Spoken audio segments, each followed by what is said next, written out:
right. Well, welcome back. It has been a long 12 days since we were back. I am, of course, one of the hosts of the Boston Boy Sports podcast. I am the King of Carver, sun-kissed from the Caribbean, Eli Horrigan, and I'm with the best beard in the business, my man Kiefer Bontos. What's up, Kiefer? Same stuff, brother. Same stuff. And of course, as always, X's biggest agitator and the Boston Boys face of the franchise, Steve Fernandez. Stevie, my guy, how are you? I'm doing already. How are you? Oh, man, I'm doing well. I'd be lying to you if I said that I was 100% happy to be back. I almost didn't get back on the boat when I was at Bonaire. The beach was that nice. But, I couldn't do that to you guys and all of our fans. So, anyway, we have another great show for you guys today. It's been 2 weeks since the NFL draft. And now that the dust is kind of settled, we want to talk to you, give our level-headed reactions to the Patriots draft. Of course, the Celtics and the Bruins, both in the second round of the playoffs. And we're going to talk to you about that as well. We want to mention that we are partnered with Jones and for Sports. We make sports better. So check them out. Let's jump right into our opening thoughts on whatever's on your mind. Keith, why don't you start us off, man? What are your opening thoughts? We got the Celtics going to the series with the easiest matchup possible. Oh, yeah. That Eastern Conference Finals, I can smell it. And with the Bees, I want a 4-0 sweep against this team for destroying us last year. So we got to roll with that. I absolutely love that. Stevie, why don't you give us your opening thoughts? I love the optimism. I wish I was as optimistic, but I will say this, as Boston fans, we are so lucky to be in the situation we're in. Sit back and enjoy it. I couldn't agree more, man. What an awesome time for us Boston fans. My opening thoughts are about both playoff teams. And as your king of Carver, I'd like to take a little bow. I know that we had a podcast and I said that the Bruins might sweep the Maple Leafs, but way back on, I believe, April the 19th, I wrote a blog and I said that the Bruins were going to beat the Maple Leafs in 7. And then the next day, I said that the Celtics were going to beat the Heat in 5. So I just want to give myself a little pat on the back for getting both of those right. And since I'm back and had no service, I just wanted to say how pleased I am with both Boston teams. I just hope the ride continues. So with that, let's segue right into the Bruins. And just when we thought we were done with the Miami fans, Steve, we are back down in southern Florida. Miami fans, are those of you who haven't interacted with Steve, we got another series in Florida, So I wrote a blog apologizing to Boston because I really talked a lot of trash about them before game one. I honestly thought they stood no chance. I said that the Panthers might win in 3, that the NHL would adopt a mercy rule and not make them play a game 4. And it's not that I don't love them, because I do. I just don't believe that they belong in this Final Four in the East. Rangers, Hurricanes, Panthers, Bruins. But I leave the door open for them to prove me wrong. And they're actually playing tonight. So we'll have some live updates during the show. So with that being said, Kiefer, how do you feel about the series with the Florida Panthers right now? Honestly, after that first round series against the Maple Leafs, I was kind of worried. But seeing Florida after what happened last year, they gotta be sitting here ready to play. I couldn't agree more. Steve, what do you think about this matchup? I said Bruins in 7. And Wow. to be honest, I mean, the way that Swayman is playing, he at this moment, he's that hot goalie that we always discuss, we always bring up right now. And if that can continue, and they can actually have some offensive pressure and actually get shots on net, I think they could get through Florida. I do. Really? Wow. I'm actually really like, you're Mr. I hate to even say this about you, but you're Mr. Pessimistic. So if you're gonna sit here and tell me that the Bruins at 7, I'm kind of floored. Kiefer, I assume you feel the same way about Swayman? Man, Swayman is playing like, I want to say I heard a stat the other day was there was 5 of the goalies that have been playing to his standard right now. All 5 of those goalies won the Stanley Cup that same year. Well, I mean, if you got Swayman doing that and you got him playing like this for the rest of the playoffs, that's hard to beat. It is hard to beat. I wish I had the same optimism as you guys. I hate this matchup. Um, And we just then scored, baby. Let's go. No, get out of town already. Oh boy, this is going to be me crapping all over the Bruins. People are going to actually wonder if I'm a Bruins fan. I swear I am, but I just don't love the Bruins as a favorite against any of the teams remaining. Pasternak's going to have to be a lot better. Who scored Kiefer, by the way? Hold on 1 second. No, well, no, you let us know whenever it happens. But I just think Pasternak's going to have to be so much better. Versus Toronto, he's got 5 points, 3 goals, 2 assists. He's even in plus minus. In 23 against the Panthers, he's got 5 points, 5 goals, no assists. He's a -1. That's the epic collapse. And then versus Carolina in 22, 6 points, 3 goals, 3 assists, +1. He has to make the next jump if the Bruins are going to go anywhere. As good as Swayman is, and I'm going to go over that later in this Bruins segment, Matthew Tkachuk, Sam Reinhart, Alexander Barkov, Carter Verhaeghe, they're stud forwards. I mean, these guys are studs. I wanted Vladimir Tarasenko. They traded for him. They got him. Defensively, I love Ekblad, Montour, Ekman Larson. It's just the only bright note for me in the Bruins right now. Sergei Bobrovsky has been atrocious in his career against Boston. He's 4-11-4 with a 3.62 goals against average. What worries me, and I'm gonna segue into this at some point, shots on net.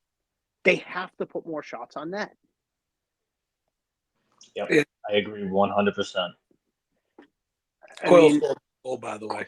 Well, and then that's a guy right there who has to step up too, because we know I need Pastrnak to take the next step.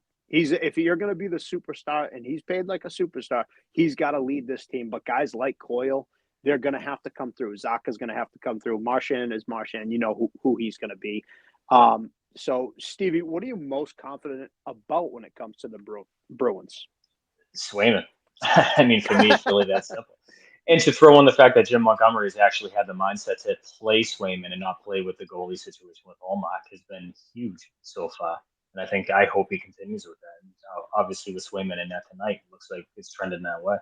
Yeah, I mean, Kiefer, you got to love the fact that Montgomery, early on in the season, he said, "Oh, we're going to bounce back and forth between them. That's what's got us here." You got to love the fact that he is actually sticking with the hot goalie. Now he has to stick with him. If he doesn't stick with him, you're looking at a bad situation there. Can't lose any game. Can't lose any games by a goal. That's not what it has to be. And you need Swayman in the net for that not to happen right now. I couldn't agree more. And so, same question to you that I just asked Steve Kiefer. What are you most confident about when it comes to the Bruins? It's Swayman. Swayman, and you need the first line to play good. We have really iffy centers right now. They definitely have iffy centers, and I'm just going to make it the hat trick for you guys. Jeremy Swayman was mine too, without a doubt. So long as Montgomery keeps him in, and that's the big thing for me. I give them a chance if you have Swayman in net. The 5-1 victory, I feel like blurred the lines for people because as good as Swayman was, the Panthers were completely snake bitten in that game. I wrote that in my blog. I don't expect, Lohrei, Carlo Geekie, and Brazo to score nightly. And it's just he was so if the roles were reversed and the Bruins took 39 shots and scored once, we would be saying the same thing. Oh, they're snake bitten, right? They just couldn't put one past them. So he is without a doubt what I'm most confident in. The defense has to be better, and they have to get more shots on net. And just saying that, so what worries you the most about the Bruins? Kiefer, why don't you start us off? It's the center play. Yeah. Losing Patrice Bergeron really killed us. And especially for playoff time. I don't care about regular season. They look great through the season. So when you have that missing piece in crucial playoff games, it's going to make you fall hard. And it showed that in Toronto. Their best center was that kid that they called up. He was in game 2. What was his name? I don't know, only because I was in the middle of the Caribbean. My updates were coming for you guys. Either You way, know, he played awesome his first game coming in. He played hard when you watch the games, but you need more of that. It needs to be consistent. I need that to feel confident going into the next round. Stevie, is Senders your biggest worry, or what do you have? It's a huge worry, but for me, it's the same thing you and I both referenced already: is the shots on net. I mean, the offensive zone. They spend so much time. I mean, Swayman's had to be a little too busy, and that Yeah, concerns me in the end. Obviously, with Swayman being my biggest confidence, it can also be. I mean, he's getting torched, or at least he was early on. So you hope they can switch that up. 100%. I just want to point out again, if you hadn't read my blog, go read it. It's again, I always pat myself on the back. It's great stuff. But the Bruins were outshot in 5 of the 7 games against Toronto. They're 2-3 in those games. You know, the 2 games they outshot the Leafs are 2-0. They got outshot in game one, 39-29. You're asking your goalie to face 40 shots a night. I don't love their odds there. Defense has to be better. They got to start putting the puck on net, especially against Bobrovsky, who hasn't played well against them. Just put shots on net. Good things happen when you do that, right? And we've already kind of talked about this, but Montgomery finally makes the move to stick with Swayman. I know that I couldn't be happier about that. What I've been waiting for, Steve Kiefer, you have to feel the same. I think we've all said that already. Is there any scenario where you go to Allmark at this point, Steve? Yeah, if Swayman starts to struggle, if he gets tired, I mean, the kid's never going to tell you he's tired. He's already said he wants to be in that every single night, and I respect it. He should be. But yeah, I mean, if this the game's 1-0 Bruins now, if it turns out 6-1, maybe you think about it, talk to him, see if he's a little burnt out. But other than that, I mean, I look at the history of hot goalies. Hot goalies don't get pulled, even if they have one down game. You don't pull No. them. You continue with them. So it would have to be something drastic. Yeah. Is there any scenario on the planet, Kiefer, you go back to Allmark or no? And no chance. You again, he said it right there. You have the hot goalie, you stick with him. One bad game isn't going to define him as he's been playing out of the last 10 games per se.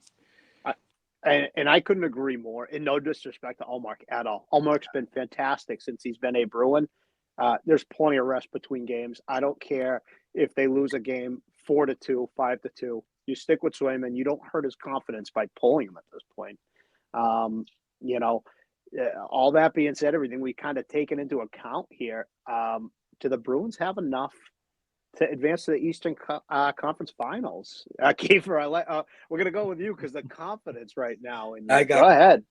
I got confidence in my Bruins this year. Eastern Conference Finals. Let's go. We're taking this. I want to be. I said in the beginning. I want what I want, but I'm looking at like a 4-2 series. Four. We're winning it. We're winning 4. They're winning at least 1. At least 1. So, boil it down to us. You think Bruins in 6, Bruins in 5. What do you think? Bruins in 5. Bruins in 5. Oh, I could fall out of my seat right now. Let's call it. What? See what happens, because I'm telling you, mark my words. They're ready to play it. They're ready to play. It's happening. Steve, please tell me you have the same confidence right now. No, first off, Florida just tied it up. And I'm on a yeah. No, I said Bruins in 7. I'm sticking with Bruins in 7, but I'll be honest with you. If they get to the Eastern Conference Finals and they have to face New York, that wouldn't end well.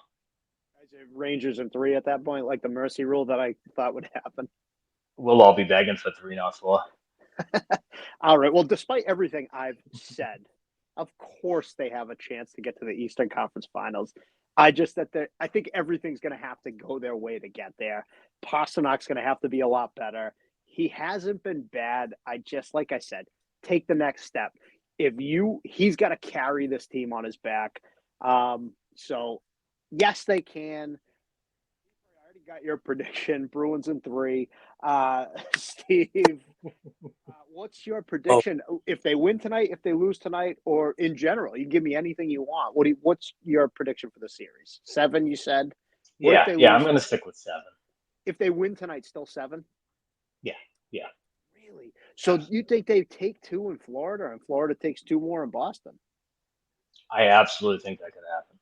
Wow, I mean, I will say I'm floored with that because to me, if the Bruins steal a win tonight, I can see Kiefer's Bruins in 5. My prediction, I say Panthers in 6. So sorry, the Ooh, Bruins. I know. Listen, I am. I promise you, I'm a Bruins fan. I don't love the matchup here. It's I think Florida's too good. I just like the picture of the 4 dragons and 3 look real scary and one looks like a dope. That's the Bruins to me, unfortunately. So what are your Wow. final? I listen. I do love the Bruins, so I apologize to all the fans out there. Stevie, give me your final thoughts on the Bruins before we move on. I'm just going to do my best to relax and watch them and not be pessimistic and just hope for the best, I guess. Oh, don't forget to take a Bayer aspirin if you're going to relax watching this team. Kiefer, final thoughts on the Bruins. I want my Bruins to take it. Let's go. Get to All the right, conference finals. Let's go. All right, my final thought. Unlike last year's team, the Bruins are outmatched this year. Last year, the Bruins should have beat them. I think they're outmatched. That being said, it's the playoffs. The Bruins have revenge on their minds. Anything can happen. But if the Bruins lose to the Panthers again, I won't be entirely disappointed because I'm not expecting them to win. They're not the favorite. However, still going to break my heart. But I'll say this: tonight is the most important game of this series. They win tonight, they are in total control. They lose tonight, you give momentum back to Florida. So go get it, Bruins. And with that, I just want to move on to the Celtics. Steve, I want to get right to it with you because you wrote a piece called "Bring the Hate," and it's what I'm here for, buddy. I'm here to bring the hate to you. And it's really hindsight and easy for me after the Celtics absolutely dominated the Cavs in game 1. So for me to sit in my ivory tower here and tell you you're wrong, I won't do that. But I am going to give you a chance to reverse course, jump to the front of the bandwagon with me and Kiefer, or are you willing to die on this hill of the opinion that the Celtics play down to their opponents? I think I'm too proud right now to admit I was wrong. So I'm going to stick with Celtics in 7 because I think Okay. at some point they're going to play down to them. And I think Donovan Mitchell can steal a game with it by himself. I think Evan Mobley can do the same. If Jared Allen comes back, I think that makes it even better for them. So I'm still going to stick with 7 because we've seen it with the Hawks letting them push into 6. We saw them with Philly pushing to 7. You still have the same superstars. So nothing Oh, has changed. So for me, that they've allowed that to happen. I can see it happening all right. Well, I'm going to let my boy Kiefer eviscerate you here for that take because the Celtics are again. not going to play down. Go ahead, Kiefer. Tell them what's happening. They're playing 4 games. They're playing 4 games. You got let KP. I'll even take let KP rest. You're the one one of you guys said it about KP, and this was before they just won those last 2 games. Without KP, they're 24-4, playing against Cleveland. Yeah. Derek White's playing insane ball right now. You don't even need Tatum to turn it on. You don't. Yeah. You don't No. need. You want Tatum to turn it on. You're looking at like 120 points a game. I believe me, I agree. I'm on your side, so I'm going to let you take the time and tell Oh Stevie what's going on here. God, I'm, awful take. and you, If we were playing, I wouldn't be worried about the Magic either. But if we had the matchup that the other teams are playing, you look at it and go, maybe it can go a little bit more. But Cleveland or Orlando weren't matched up to play us, so they're not matched up to play us. no, I completely agree, and I want to go back to what you said about Porzingis because going backwards a bit, right? Game 5 of the Heat series goes out with a injury similar to Giannis, right? We don't have a real timetable for his return. How does his injury affect the series with Cleveland? Do you think he comes back at all, Kiefer? It's hard to tell if they don't. It depends how they play the next game. You play the next game and you played good without him, I let him rest to the Eastern Conference Finals because you want him for that and the finals. Yeah, I think that's smart, Steve. I just want you. I want you to be able to defend yourself here. What do they need him? Do we see him again? Because you're pushing it to 7. So if they're going to 7, you have to feel like they want Porzingis back. If it, I responded to something on Twitter earlier, and this was basically the question, and my response was as simple as it depends on how the series goes. If they're up 3-0 and he's ready to come back, why would you bother? If it goes to 7, of course. If he's ready, he's ready. He's 100%, and the opportunity for him to re-injure is low. Then Yeah. you need him for Game 7 because for obvious reasons. I think it all depends on how the series plays out. I agree with you. I'm going to answer my own question as well. I don't think it affects the series at all. I'm with Kiefer, although I won't say 4 because it's the NBA and refs get involved at some point. I think the Celtics are so much better than the Cavs. I think the Celtics stick with a smaller lineup because I think it actually works against the Cavs. I think Jared Allen coming back is the worst thing for the Cavs. Evan Mobley is a absolute dog down low. They go smaller and spread it out. Now we're shooting. Now he's not as effective because he has to guard the perimeter. Ask me again if we're in Game 6 or 7 if I want Porzingis, but no, I think that it's 5. I think the Celtics take it in 5 again. You can probably place that bet now. I was right about the Heat. I'm right about the Cavaliers.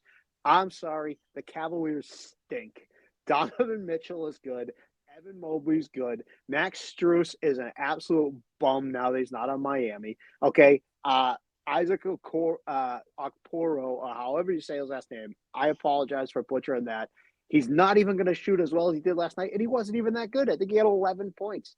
I just thought there isn't a play. This isn't like Infinity War where it's one chance out of 8 trillion. They have 0 chances to win. I'm sorry. I am with Kiefer. Steve, I gotta say, I do. Your pessimism with the Celtics matches my pessimism with the Bruins, and I really, really love that. So now that we've really cut down that, we'll give you one final word on all that, Steve, and then we'll move on to the next question. No, I respect it, and now we have tape on it, so we can look back at it later. All right, good. Well, I always like being right on tape or in writing. So, but going back to last night's game, getting serious. Steve, what impressed you most about last night's game? Derek White. Derek White in the defense. I mean, Derek White, the continuation of what he's been doing is absolutely insane to watch. And then the defense. I mean, how I mean, Darius Garland has been struggling in the playoffs. I know he struggled against Orlando as well, but they are stifling right now. Holding them under 100 points the way that they did it, really fun to watch. Agree, Kiefer. I mean, I see you shaking your head. You must be agreeing then. It totally. Defense was phenomenal last night. Again, I think Tatum and Brown had 40 points between the two of them, maybe. Oh, wrong. I was an 18 point. I'm trying to think of what was Tatum had 18. Right? Yeah. Tatum had 18. What did Brown have? Brown had 30 something. And I only know this. I didn't put Jaylen Brown was mine. Derek White was fantastic, and I'm going to get to him in a second, and I'll let you go on a rant, Kiefer. Jaylen Brown was what was for me. I've been on a Jaylen Brown. You know this. He gets 15 points in the first quarter. He's 4 for 6 from 3-point range for the game, 12 for 18. Since the All-Star break, he's absolutely been a superstar. Absolutely. I used to get into arguments in a sports talk group on Facebook years ago. I wouldn't even say years ago. As early as like earlier this year, guys would say Brown can't be a number 2 on a championship team. He's not good enough. He was so good last night. He was the best player on the court. I know Derek White had a monster game as well. Brown scores 30 plus, and that shooting. Not only was he shooting well, you see him drive to the hoop and he's dunking on guys. He looked fantastic. And now, Kiefer, I'll let you go on a run about Derek White because my next question is going to be about Derek White. But you find Derek White to be the most impressive last night, correct? I do. Derek White's he's playing really good ball, especially when Porzingis went down. He's playing good ball before that, but Porzingis went down. And what did he do? He stepped up. He didn't hold back. He's still playing. He's still shooting. And his D, the whole D all together too. They're playing great basketball right now. Okay, so let me ask you this: can Derek White continue his white hot play? I believe he can. I'm gonna say I believe he can. And again, that this is all with Porzingis out right now. Yeah, That's all sure. I talk about. The team changes a little bit when Porzingis is back in the lineup. So Yeah. I believe right now, while Porzingis is out, Derek White's going to continue that. Stevie, same thing? Yeah, I agree 100%. I mean, what he's doing right now, and like Keith had mentioned, I mean, Derek White's almost your Jalen Brunson right now. Jalen Brunson, when Julius Randle went out, just And absolutely stepped it up, and that is what Derek White has done since KP's gone down. He is just playing out of his mind right Uh, as long as Brown and Tatum are on the floor and the Cavs have to defend them, 100% Derek White can keep this up. His last 3 games, 38 points, 25 points, 25 points. He's shooting the lights out. And you can't sag off Brown and Tatum because they shoot too well. And Tatum went 0 for 5 from 3 last night. I yeah, mean, so that's not going to happen every night. Porzingis being out, I think, absolutely helps the Celtics right now against the Cavs. I think let them rest, and I think Derek White's going to keep playing at that level. And because we're talking about, Tatum going 0 for 3, and I know we texted about this a little bit, Steve, bombing 3-pointers when they get a decent lead, very worrisome for me, Steve. I see rolling your eyes. So you're on the same page here. You hate that. I know you hate the brand of basketball. I know it's their identity. I don't want to say you hate the brand of basketball. How worrisome is it for you that they get into that routine? when you have a team up, you're up by 12 on a team early on, and you got there by Jalen Brown driving, Jason Tatum driving addition if need be.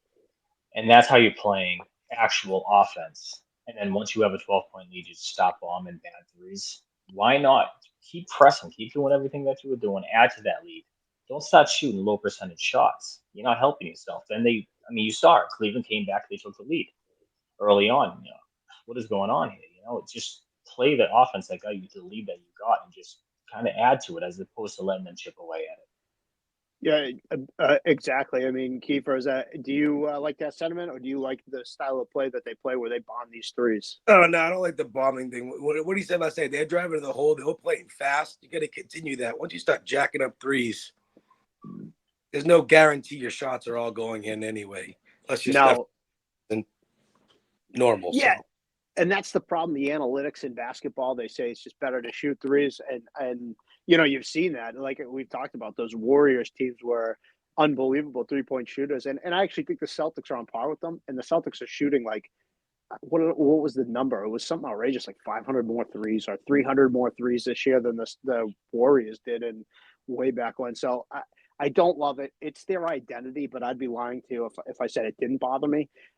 When they take a 12-point lead with good offense, why would you clamp down defense like they did, and you keep driving the rack? You force Mobley into fouls. It's high percentage shots. It seems to me like it's a no-brainer, and I don't think Joe Mazzulla will change the 3-point thing.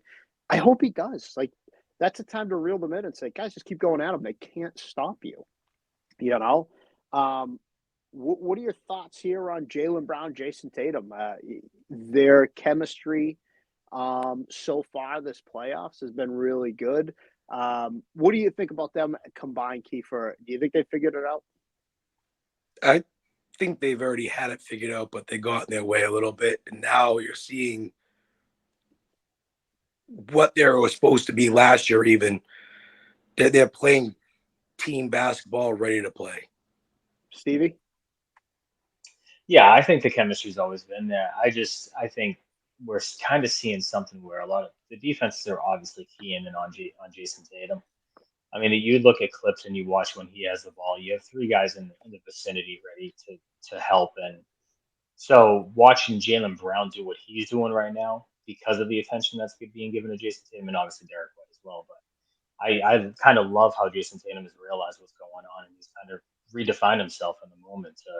I mean, he's still taking a couple bad shots. I mean, let's be honest, but I like how he's Yeah. kind of changed up his game a little bit. You stole the words right out of my mouth because I absolutely love Tatum's game right now. He's rebounding, he's facilitating, and he's not scoring or shooting well like he didn't last night. He didn't shoot awful, but it's not what you're hoping from your superstar. He's still your superstar, but I think he's even recognizing like, okay, well, if they want to defend me all game, I'll just kick it. And Brown has he's just been like, all right, I'll take the reins and score a bunch, and they won't stop me. And I think I know Kiefer said that he thinks they already have found it out.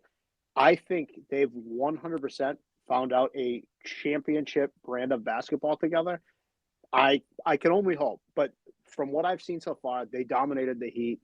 That should have been a sweep. It wasn't. No big deal. I wouldn't be shocked if they swept Cleveland, even though I say in five. I just think it's the NBA. Are the Celtics this good? Their margin of victory and wins. Game one of Miami, 20 points. Game three, Miami, 20 points. Game four, Miami, 14 points. Game five, Miami, 34 points. Game one, Cleveland, 25 points. Are they this good, Steve? Against the competition that they've played so far, yes. But I mean, believe me, I think Jimmy Butler is horrifically overrated. And I've had this Yes. conversation with many people on Twitter, and Miami people do not like me, which is fine. I look forward to when the three of us make it big and we can go down to Miami so I can see people just throw water at you. I can only hope it's water. Hopefully it's only water. Yeah, exactly. Yeah, but I think they've had, let's be honest, you have New York who has their injuries, especially with Mitchell Robinson just going down. You have Jimmy Butler being out. Like, there's so much. Terry Rozier was out in that series as well, who obviously is a scoring threat. They've kind of had an easy run, and the East is kind of easy this year, especially when you compare it to the West. So yeah, I mean they've looked dominant, but they haven't played anybody, to be honest. Okay. Well, listen, they can only play who's in front of them, though. So Absolutely. Kiefer, I got to go to you here because Stevie don't like the Celtics. Kiefer, are they this good? They are this good. Only two teams I'm worried about are actually playing each other right now in the Western Conference, and it's Minnesota and Denver. And Minnesota, their defense is just as good, if not on par with the Celtics. So I think the East was easy. It was going to be easy for them. I think the Knicks are going to put up a little bit of a fight because I believe they win their series, but the Celtics are that good. Yeah, and I will say this too. I love seeing Pacers Knicks again. That game's on right now too. I love seeing that again. That's the old Reggie Miller days, Patrick Ewing days. Those games were fantastic. And I'm a sucker for '90s NBA, as you are, Steve. Kiefer, maybe you are as well. I like the game better in the '90s than it is now, but I completely. Yep. So we're all on the same page there. So I'll go ahead and answer for myself. I don't want to include Steve in this one. Of course, they're this good. They are the best team left in the NBA playoffs. It is a complete failure if they don't win a title this year. Minnesota is awesome too, and I think it's going to be Boston, Minnesota, because Ant is out of his mind. Karl-Anthony Towns, who I almost forgot was in the league, as good as he is, he was left in it, Minnesota. He wanted out of there. It didn't look like he cared. All of a sudden, he's got to fire again. And Rudy Gobert is unbelievable at defense. I actually think they're a bad matchup because I think that Karl-Anthony Towns can absolutely shut Kristaps Porzingis down. And Rudy Gobert, I don't know who they're even going to have him matching up, if it's going to be Horford or Tatum, but whoever it is, that team is good. The Celtics are better. It is a failure if they don't win this year. Agreed. Steve, is it a failure if they don't win? Yes. I'm going to say yes, because Brad Stevens got, he brought in Drew Holiday, he brought Kristaps Porzingis, and I mean, the way that team has been set up, yeah, 100%, it's a failure if they don't win. All right, and one thing I want to get off my chest before we move on, because we all did our predictions already. Kiefer, 4, Steve, you say 7. Derek White staying this good, is that a problem when it comes to re-signing him? I guess it could be, especially with the Drew Holiday contract. I mean, the rumor that was going around is that they talked in the offseason and they weren't close to a deal. So if he continues to play this way, they might be a little further away from that deal. So yeah, I guess it could. Kiefer, are you worried about that? I mean, a little bit, not so much. He either wants to be here or he doesn't. I mean, I'm sure he's going to have a ton of offers. Will he be this good? If he's sitting in Charlotte and The NBA, that's what happens in the NBA. yeah. So let's give our final Celtics thoughts. Start with, we'll go good, bad, good. So Kiefer, final Celtics thoughts. I'm gonna give faith to Missoula to bring this team up, have them play ball. Like I said, leave Porzingis on the bench. Don't bring him back. Don't let him get hurt. I'd rather have him for the Eastern Conference Finals or Finals. Yeah. And I still say Boston in 4. Let's go. Boston in 4. Stevie, final thoughts before we move on to the Patriots. Boston in 7 still. I hope I'm wrong. But good. Well, hey, good news. You are wrong. Nothing I haven't said. They're a wagon. The only team I fear right now is the Celtics. Because if they beat themselves by turning into the old Celtics who just take threes and they start missing and then they go to solo ball, that's the only team that can beat them right now. And yeah, no, we'll move right into the Patriots. I won't go any further than that. I have to bore you. I'm pretty sure that my feelings of the Celtics are well out there. So New England Patriots talk. It has been 2 weeks since Drake May has been a Patriot.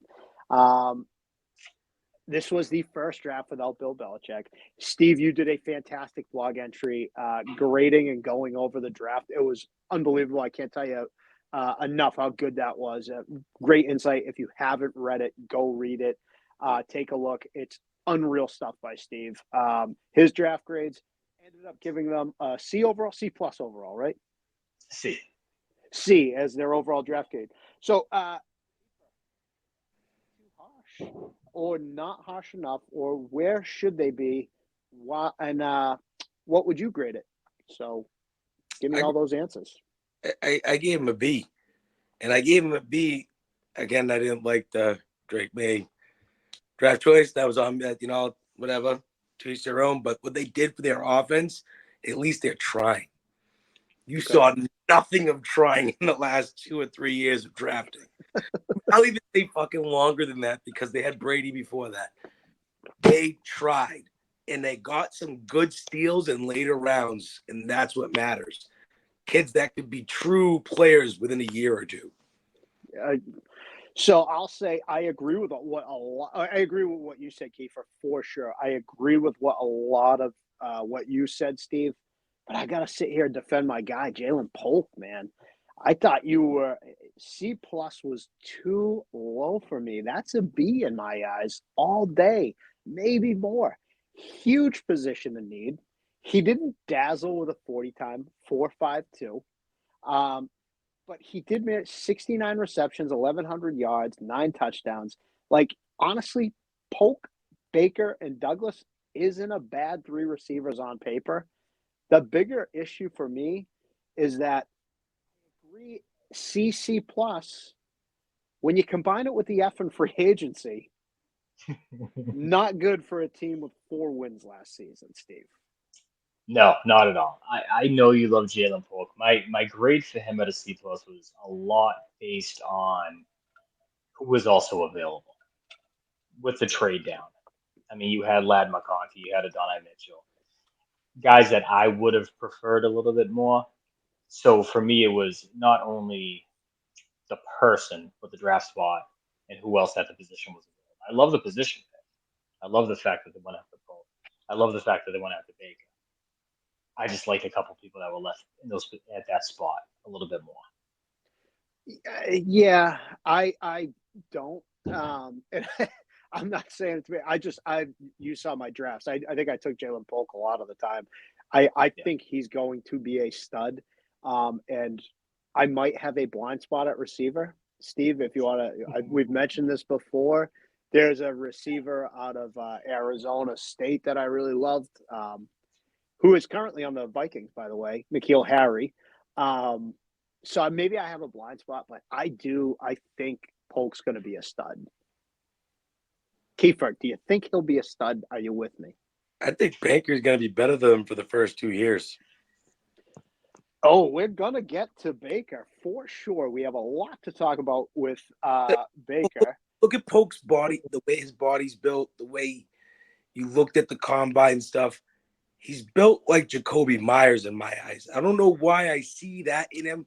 Catch the ball, good route run, but you need explosiveness on top of it.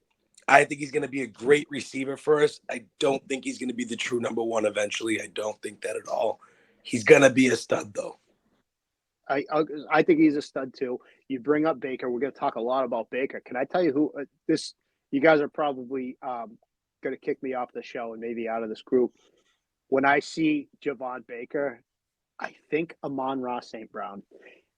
They had Steve. They had very similar 40 times. Amon-Ra, he dropped. He was good at USC. He fell into the right position. He's a monster. He just signed a massive contract. Baker's attitude, he's a dog, and I think he can be that good. I can tell you who loves Javon Baker. Me? Javon Baker. No, Yeah. Javon Baker, because he won't stop talking. Which I like. I like the Chad Johnsons. I'm not going to what you're saying. I love the Chad Johnson stuff, the Terrell Owens stuff, the Joe Horn stuff. I love the receivers who are that confident. It's just early, man. You haven't even stepped on the field yet. Let's chill for a minute and show us what you can do, and then let them off go.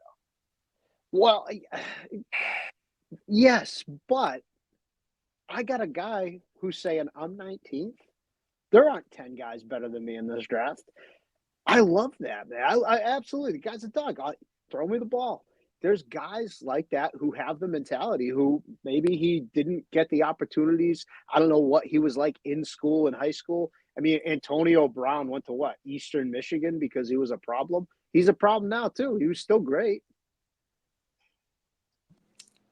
He was great. Well, listen, Vontaze Burfict knocked him off this planet. But before that, I mean, could Javon Baker be a hidden gem? All you need is a dog in that. And the guy, what's he, 6'1", 6'2"?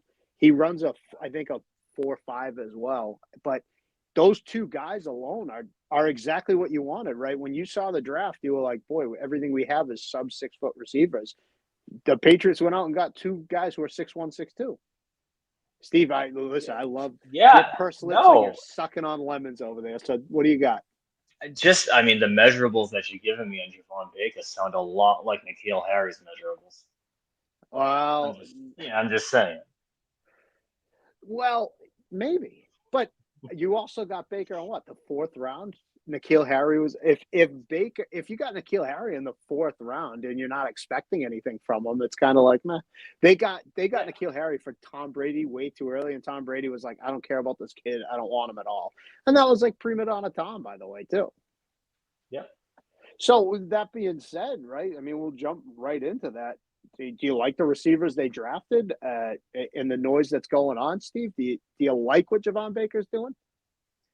I do, just because of what I just said. I love like the Joe Horns of the world, the Chad Johnsons of the world. I love them running them all. The Sharpies, the popcorn. I loved all that stuff. Receivers are prima donnas. That's who they are. That's who they should be.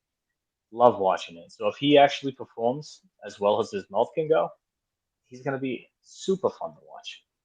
Yep. Kiefer, do you like the two receivers they got? I like both receivers they got.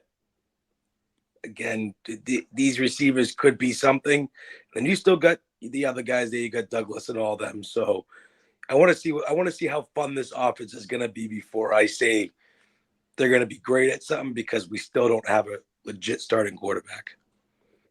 All right. Well, I like that they got two receivers. I do.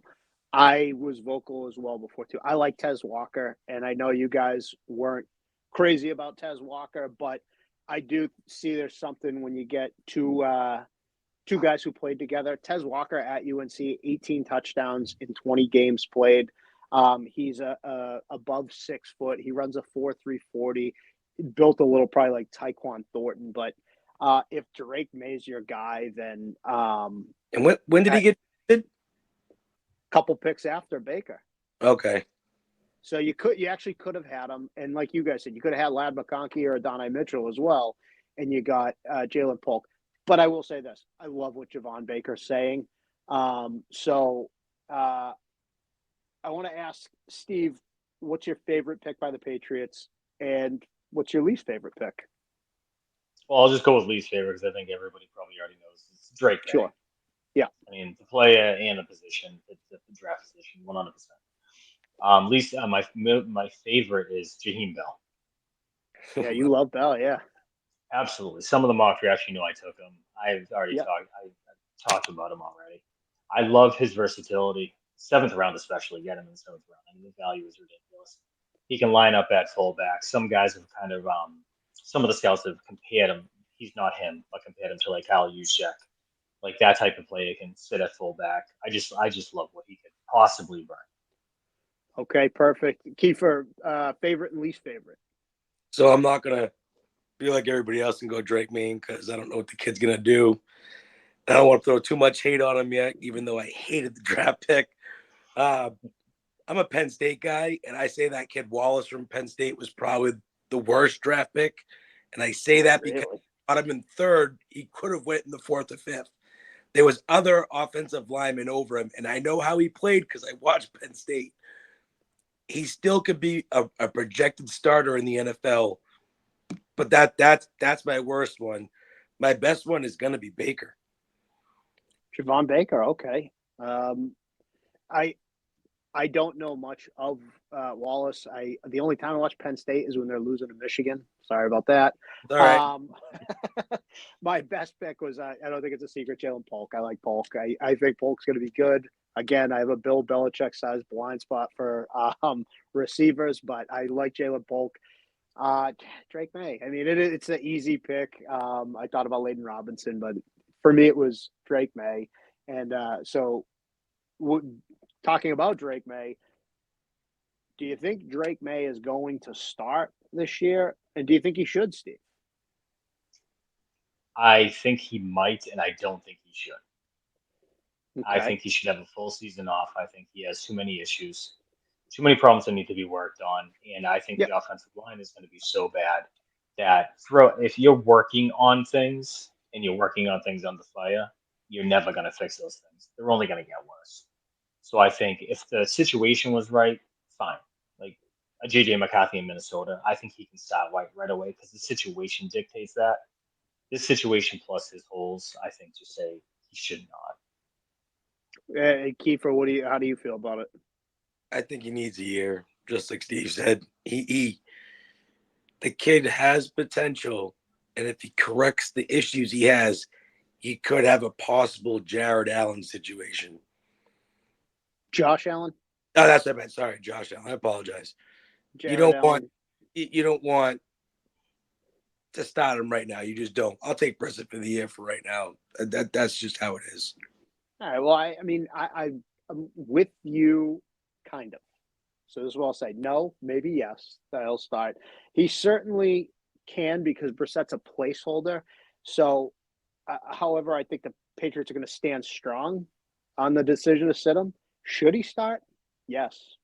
I'm sorry, but if I draft a guy at 3 overall, he should be playing. And if he's not NFL ready, he shouldn't have been picked at the 3rd overall pick. And that's my big problem with it. I know that the logical thing, like the logical person in me knows, just let him sit out a year. That's fine. Let him learn the system. I don't pick a guy at 3 overall who can't make a difference right away. That's a dumb pick, and that's why it's the worst pick the Patriots made. I'll use it stupid, dumb, idiotic, moronic. You don't pick a guy at 3 and sit him. So start him. You're either good or you're not good. You can either play in the NFL or you can't. You have since you got drafted by the Patriots, you can learn the playbook. You can work out. You can work out with those receivers on your own. You better be playing. And that's why I'm angry with that pick. So sorry to rant about that, but 100% he should be starting. But you're not wrong. But in a way, you don't want to ruin the kid either. He doesn't have the mentality that Joe Burrow had. Joe Burrow got sacked, like 70 times in his first season or something like that. Do you really want to put that on somebody? Yes, I do. Nah, you don't, because you don't want to ruin him. You don't want to ruin him like you did. You ruined Mac Jones. Great rookie year, lost everybody, and then destroyed the kid. Listen, Mac Jones, Stevie, tell him how good Mac Jones' first year was. Mac Jones was so overrated in his first year. You but say they didn't. didn't play He was bad. horrible, but they did nothing to help him. I'll say that 100% agree with that. I agree with you. And like I'm saying, I know he's going to sit and I know he should sit and learn.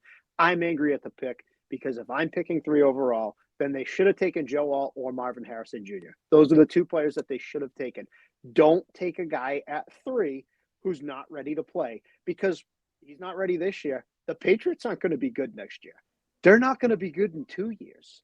So he's going to be even better when he learns the system because he's going to get sacked 100 times in 2025. Like you're either good or you're not. And I know he's got to learn the system. He has 6-7 months to learn the system right now. You're not ready. You shouldn't have been 3. Not his fault that he's 3, but that's why I'll die on that hill right now. All right. Well, we'll move on from that because we are running out of time a little bit. So obviously the Patriots offense coming off a historically bad season. So this offense work in progress. Do you think any of their rookies got lucky with their landing spot, Steve? Any of the Patriots rookies? Absolutely not. Well, that's what I was kind of going. No.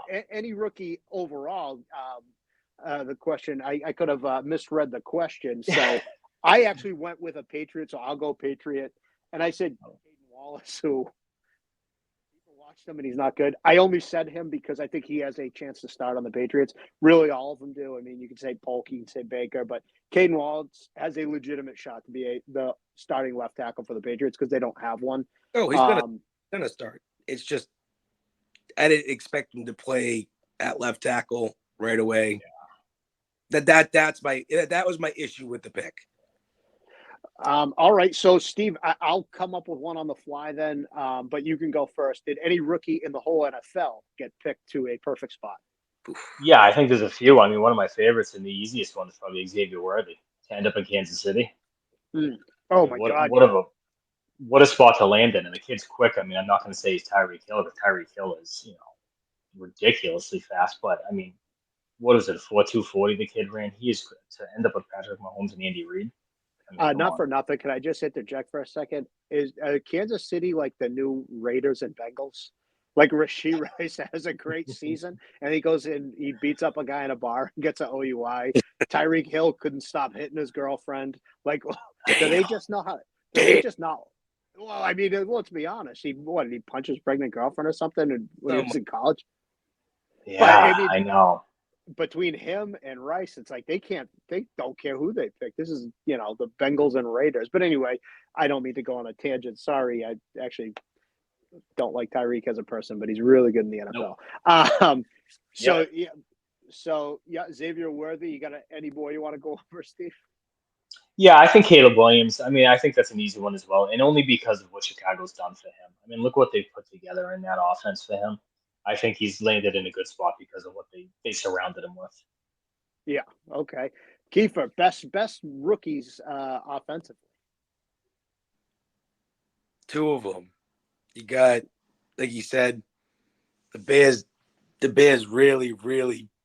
It almost looks like a Madden offensive team that you build yourself. Yeah. It absolutely insane what they've done for their rookie quarterback. And I actually, like I told you, I was a JJ McCarthy fan, bro. JJ going to play with Justin Jefferson and them. Yeah, you just got stuck with the best receiver in the NFL, in my eyes. 100%. And now that I'm doing it on the fly, that was actually in my head too. Because I am a Michigan fan. I did not want JJ McCarthy at 3. I thought that was too early.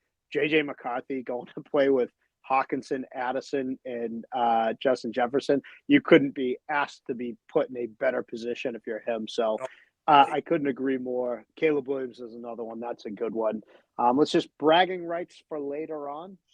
I want to know who your rookies of the year are, offense and defense. Kiefer, who's your offensive rookie of the year? Are we talking about NFL? Are we talking about whole NFL or our team? Whole NFL. Okay, whole NFL. We're gonna probably say Caleb.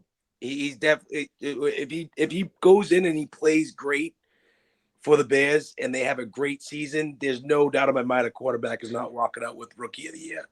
So we're gonna say him. Give me a minute for the defensive one. We'll go round robin here. Steve, who's your offensive rookie of the year?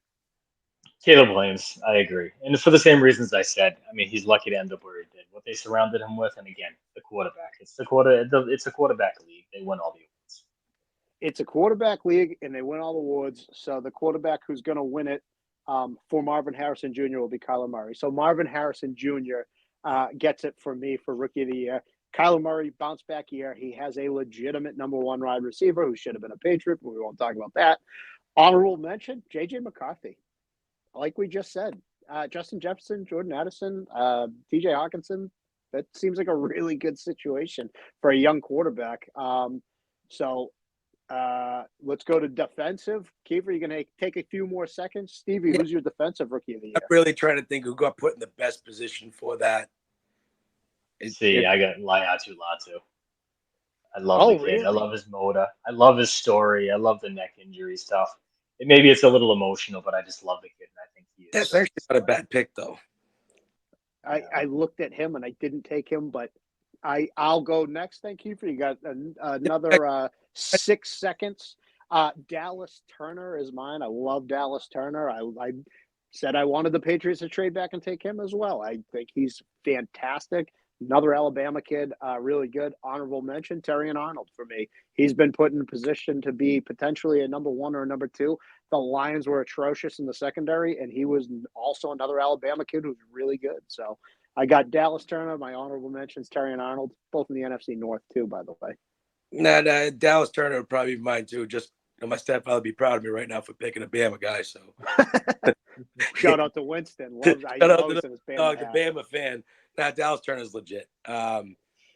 It just like you said, he's put in a place where he's gonna do really good this season. So, all right. Before we get going, final thoughts on the Patriots, Kiefer. Let's pray to God that they win more than 4 games. So over under on 4.5. What do you got? I'm gonna go over 4.5.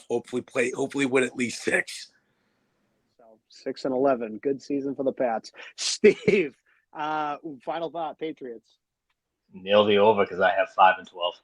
Nice. 5-12. Okay. So my final thoughts on the Patriots are: you made a mistake. You don't draft a guy at 3 that's going to sit every year. Patriots are going to go 5.5 and 10.5. I'll stay right in the middle. No, I say 6 wins. I'm with Kiefer on this one. I do think Drake May, you'll see him at some point this year. That's my final thoughts. And before we say goodbye, Steve, I want to see a beautiful smile out of you because I want to remind everyone out there, but mostly Steve, the Red Sox are 71 wins away from the mark of 90, which I said. They sit in 3rd place. Wilyer Abreu, who I said was a player to watch. He's a young stud. His batting average is up to 287, and he's got the fourth most at-bats on the Red Sox. So he is playing. Tyler O'Neill, 9 home runs, tied for 7th in the league. Cutter Crawford and Tanner Houck both have a sub-2 ERA. The Sox are going to give us a watchable summer. I promise you that, Steve. Anything you want to say about the Red Sox? 82-80. Boo. Kiefer, what do you got for me? Above 500, though, so I appreciate you, Steve. You're coming around. Yeah. Kiefer, anything on the Red Sox? Above 500. Let's see if the pitcher staff can keep it up. If they can keep it up, we're looking at a good season. All right. Well, that is going to do it for us. We are the Boston Boys Sports Podcast. Check us out. We're on bostonboysports.com. Check us out on Twitter and at Hub Boy Sports. Check us out on YouTube where we will post this podcast. We have awesome content for you guys. We'll be back on here again next week for another podcast. We are partnered with Jones & for Sports. We make sports better. Go Celtics. Go Bruins. Most importantly, go Red Sox. Steve, anything else? No, just take care, guys, and enjoy the playoffs. My man Kiefer, anything? Now let's enjoy these games right here. Celtics in 4. Celtics in 4, Celtics in 5. Steve's going to come around Celtics in 6 at some point. But all right, guys. Hey, listen, take it easy. Have a good night. Everybody out there, have a good week. Have a good night. See you guys. Later, guys.